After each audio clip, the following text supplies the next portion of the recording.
ابتدا ہے رب جلیل کے بابرکت نام یا اللہ سے جو ہماری شعر سے زیادہ قریب ہے۔ محترم ناظرین و کرام اور دین اسلام کی مقدس ماں و بہنوں، السلام علیکم ورحمۃ اللہ وبرکاتہ۔ امید کرتا ہوں آپ سب خیر و عافیت کے ساتھ ہوں گے۔ اللہ پاک ہم سب کا حامی و ناصر ہو۔ لا الہ الا اللہ محمد الرسول اللہ، اللہ پاک کی یہ پیارا کلمہ جو نبی پاک صلی اللہ علیہ وآلہ وسلم پر نازل ہوا کہ لا الہ الا اللہ محمد الرسول اللہ، میری گردن پکڑ لینا۔ اگر یہ وظیفہ اثر نہ دکھائے، وظیفہ پڑھتے ہی کام ہو جائے گا۔ محترم ناظرین، اللہ پاک کی ذات بہت عظیم ہے۔ آج ایک بار پھر اللہ تعالیٰ کی بارگاہ میں اپنے مسائل کے حل کے لیے ایک بہت ہی خاص اور مجرب وظیفہ آپ کی خدمت میں حاضر کرنے جا رہا ہوں کہ جس کو کر لینے سے تقدیر اللہ کے فضل و کرم سے ایسے بدلے گی کہ کبھی سوچا بھی نہیں ہوگا۔ ناظرین، یہ وظیفہ رات سونے سے پہلے کا وظیفہ ہے۔ 2 منٹ کا یہ وظیفہ کر لو، ہر مراد، ہر خواہش پوری زندگی یقین کرے پوری ہوتی رہے گی۔ تو میرے بھائیوں، یہ وظیفہ اتنا مجرب ہے۔ محترم ناظرین، جیسا کہ قرآن پاک میں آیا ہے کہ دلوں کا سکون تو صرف اللہ کے ذکر میں ہے۔ آج کا وظیفہ بھی اللہ کے ذکر سے نور قلب اور سکون قلب کے حوالے سے ہے۔ ناظرین، آج کے وظیفے میں حتیٰ کہ زندگی میں سکون کے لیے بہت ہی مجرب اور بہت ہی خاص عمل ہے۔ ویسے تو اللہ کے ہر کلام میں بہت زیادہ طاقت بھی ہوتی ہے اور سکون بھی ہوتا ہے، لیکن آج کا یہ خاص وظیفہ سکون حاصل کرنے کا اور فضیلت حاصل کرنے کا ذکر ہے۔ محترم ناظرین، یہ ایک لائن کے کلمات پڑھنے میں جتنا سکون ملتا ہے اتنا ہی یہ پڑھنے میں آسان بھی ہے اور فائدے میں بھی کہیں گنا زیادہ ہے۔ یعنی ایک لائن کے کلمات کے جسے کوئی بھی شخص پڑھ سکتا ہے اور اگر دل سے پڑھنا شروع کر دے تو بے حد حساب اور رزق دولت میں اضافہ ہوتا چلا جاتا ہے۔ انسان اللہ رب العزت سے اپنے رزق میں اضافے کی جو بھی دعا کرے گا انشاءاللہ وہ پوری ہو جائے گی۔ محترم ناظرین، یہ ایسے کلمات ہیں کہ اگر کوئی بھی شخص سچے اور پکے ایمان کے ساتھ اسے پڑھے تو وہ دنیا میں بھی کامیاب ہوگا اور آخرت میں بھی کامیابی پائے گا۔ یہ حضرت موسیٰ علیہ السلام صلی اللہ علیہ وآلہ وسلم کی دعا ہے۔ حضرت موسیٰ علیہ السلام نے اللہ رب العزت سے درخواست کی کہ یا اللہ، کوئی ایسے کلمات سے مجھے نواز کہ جب بھی تمہاری مدد کی ضرورت پڑے میں وہ کلمات پڑھوں اور وہ دعا کروں تو تمہاری مدد مجھے حاصل ہو جائے۔ اللہ پاک نے فرمایا، موسیٰ تم پڑھو لا الہ الا اللہ۔ تو حضرت موسیٰ علیہ السلام نے فرمایا، میرے مولا میں تو یہ پڑھتا ہی ہوں۔ تو آپ نے فرمایا کہ اے اللہ، مجھے ایسے کلمات سے نواز کہ جب بھی تیری مدد کی ضرورت پڑے میں وہ کلمات پڑھوں اور دعا کروں تو تمہاری مدد مجھے حاصل ہو جائے۔ اللہ پاک نے فرمایا، موسیٰ تم پڑھو لا الہ الا اللہ۔ حضرت موسیٰ علیہ السلام عجب میں پڑ گئے اور فرمانے لگے، یا اللہ، یہ تو تیرے سارے ہی بندے پڑھتے ہیں، ہر ایک کی زبان پر یہ کلمات ہیں، میں تو تیرا خاص بندہ ہوں، مجھے کوئی خاص کلمات سے نواز۔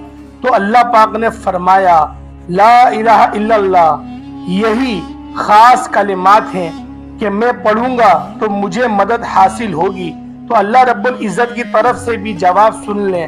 رب العزت نے فرمایا، موسیٰ کیا تم ان کو کوئی معمولی کلمات سمجھتے ہو؟ میزان کے پلڑے میں ایک طرف 7 زمین اور 7 آسمان کو رکھ دیا جائے، دوسری طرف یہ کلمات رکھ دیے جائیں تو ان کلمات کا پلڑا بھاری دیکھو گے۔ ناظرین، یہاں سے معلوم ہوتا ہے کہ وہ کلمات جنہیں مشکلات میں، پریشانیوں میں اور دکھ تکلیفوں میں حضرت موسیٰ علیہ السلام نے پڑھا تو پھر ہمارے لیے اس میں کوئی فائدہ کیا نہیں ہوگا۔ یعنی ایسے کلمات جن کو مصیبتوں میں، پریشانیوں میں نبیوں نے پڑھا ہو تو ہمارے لیے فائدے کیسے نہیں ثابت ہوں گے۔ ناظرین، یہ جو وظیفہ ہے یہ لا الہ الا اللہ پر مبنی ہے، اور یقین کریں اس وظیفے کی برکت سے آپ کو دنیا بھی ملے گی، آخرت بھی ملے گی۔ جس نیت سے یہ وظیفہ کرو گے انشاءاللہ وہی پاؤ گے۔ محترم ناظرین، اس کی اور بھی بڑی فضیلتیں ہیں کہ جس کی زندگی ان کلمات پر گزری اور اس پر موت آئی وہ بغیر حساب کے جنت میں جائے گا، اس کا کوئی حساب نہیں ہے۔ ناظرین، اب چلتے ہیں آج کے اس وظیفے کی جانب کہ یہ وظیفہ آپ نے کیسے کرنا ہوگا۔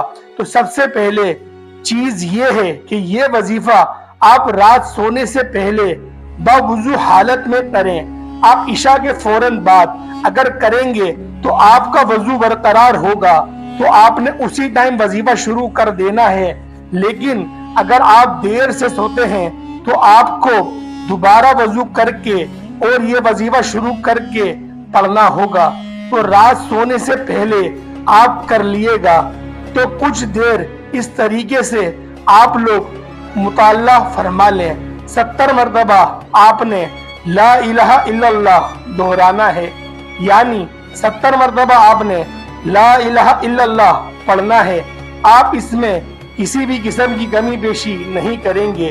جو تعداد آپ کو بتائی گئی ہے آپ نے اسی تعداد میں پڑھنا ہے۔ آپ تسبیح کا سہارا بھی لے سکتے ہیں یا آپ انگلیوں پر بھی پڑھ سکتے ہیں، لیکن یاد رہے کہ آپ لوگوں نے کمی پیشی نہ کرنی ہے، اور 70 مرتبہ ہی آپ نے لا الہ الا اللہ پڑھنا ہے۔ اور اس کے اول آخر آپ لوگوں نے 3 بار یا 4 بار یا 7 بار یا 11 بار درود ابراہیمی پڑھنا ہے۔ لیکن جن بھائیوں کو درود پاک نہیں آتا وہ چھوٹا درود بھی پڑھ سکتے ہیں، لیکن میرے بھائیوں عمل کیونکہ بہت مختصر سا ہے تو لہٰذا اس کے اندر اگر آپ لوگ درود ابراہیمی ہی پڑھیں گے تو وہ آپ لوگوں کے لیے زیادہ بہتر ہے۔ تو میرے بھائیوں، آج کا جو عمل میں نے آپ کو بتلایا یہ عمل ہر مسلمان بہن بھائی سب کر سکتے ہیں۔ 11 بار آپ لوگوں نے صرف درود پاک پڑھ کر صرف 70 بار درمیان میں لا الہ الا اللہ کا ورد کرنا ہے، اور پھر آپ نے دوبارہ درود پاک پڑھ لینا ہے۔ تو میرے بھائیوں، ہر مسلمان بہن بھائی اس عمل سے مستفیض ہو سکتے ہیں۔ ان عمل کو جو بظاہر دکھنے میں چھوٹے لگتے ہیں لیکن نبی پاک نے ان میں بڑے بڑے اجر و ثواب کی بشارتیں اپنی امت کو دی ہیں، اور اس نبی نے پوری زندگی رو رو کر اپنی امت کے لیے مغفرت کی دعا چاہی ہے۔ تو لہٰذا آج یہ مہینہ مبارک والا مہینہ یہ ہمارے درمیان آ گیا ہے اور ہم لوگ اس مہینے میں سانس لے رہے ہیں۔ تو لہٰذا ہمیں چاہیے اس مہینے میں ہم لوگ کم از کم ہر پیر کا تو روزہ رکھیں۔ جس پیر کے دن نبی پاک کی ولادت باسعادت ہوئی تھی، تو جس طرح سے نبی پاک اپنے پیدائش ہوئے ہوئے دن میں لازمی روزہ رکھتے تھے، تو ہمیں بھی چاہیے کہ ہم بھی خوب روزہ رکھیں، اچھے کھانے بنائیں، اپنے گھر والوں کو کھلائیں، اور زیادہ سے زیادہ ہم لوگ غریب غربا کو کھلائیں۔ لیکن سب سے پہلے اپنے گھر والے آتے ہیں، اس کے بعد آپ کے جو محلے دار ہیں وہ آتے ہیں، رشتہ دار آتے ہیں، اس کے بعد پھر آپ لوگ آگے کی طرف جائیں گے۔ اگر اللہ پاک نے آپ کو زیادہ نوازا ہوا ہے تو آپ لوگ اس استطاعت کے عین و مطابق ہی کریے گا۔ اب میری بتانے کا مقصد یہ نہیں تھا کہ جو حضرات دینا چاہتے ہیں غریبوں کو وہ میری بات سن کے وہ ہمسایوں کو دینے لگیں کہ آپ نے کہا تھا کہ پہلے ہمسایوں کا حق بنتا ہے۔ بے شک بنتا ہے، لیکن آپ کے مال میں غریب غربا کا، یتیموں کا، مسکینوں کا بھی اللہ پاک حصہ رکھتا ہے۔ ہمارے جو رزق میں کمی بیشی ہوتی ہے ہم لوگ رزق کو صحیح طرح سے استعمال نہیں کرتے۔ اگر اللہ پاک نے جس طرح سے ہمیں بتلایا ہے، یعنی کہ اللہ کے رسول نے ہمیں جس طرح سے رزق کا استعمال کرنے کا ایک بہترین طریقہ ہم لوگوں کو بتلایا ہے، اگر ہم لوگ اس طریقے کے مطابق رزق کو استعمال کر لیں، ہو ہی نہیں سکتا کہ کبھی ہم لوگ پریشان ہو جائیں۔ تو امید کرتا ہوں آج کی ویڈیو آپ کو اچھی لگی ہوگی۔ ویڈیو اچھی لگی تو اس کو ضرور لائک کریے گا، اپنے دوستوں کو ضرور شیئر کریے گا، اور جو بھائی بھی دعا کے لیے کہتے ہیں اللہ پاک ان سب کو دن دگنی اور رات چگنی ترقیاں عطا فرمائے اور ان کے اخلاق میں اخلاص میں برکتیں عطا فرمائے، ان کو ہمیشہ کامیابی سے سرفراز فرمائے۔ السلام علیکم ورحمۃ اللہ وبرکاتہ۔